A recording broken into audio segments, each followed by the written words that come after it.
Mister Yunus এবং আমাদের ভারপ্রাপ্ত চেয়ারম্যান তারেক রহমানের বৈঠকের পরেই সে ক্রান্তিকাল কেটে গেছে এবং জনগণ আশ্বস্ত হয়েছে এইবার একটি নির্বাচন শুরু হবে, যেই নির্বাচন জনগণ তার পছন্দ ব্যক্তিকে ভোট দিতে পারবে।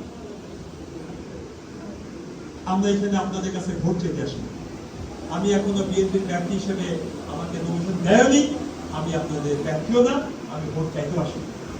আমি এসেছি আমার দলের পক্ষ থেকে, আমার দলের নেতৃবৃন্দকে নিয়ে কিভাবে আপনারা জনগণের পাশে থেকে জনগণকে সাথে নিয়ে জনগণের কাজ করবে, দেশের কাজ করবে, এই ব্যাপারে আপনাদের সাথে মত বিনিময় করবে। সেই মত বিনিময় সভায় আমরা শুনবো, আপনারা বলবেন।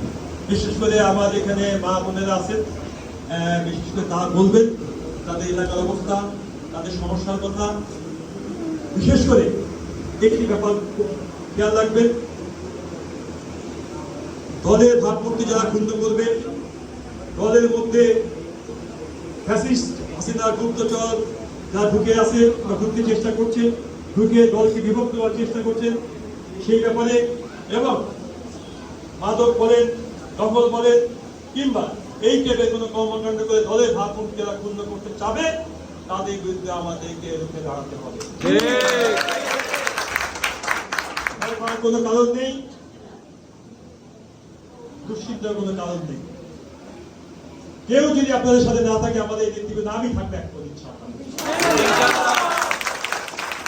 এই দল আপনাদের।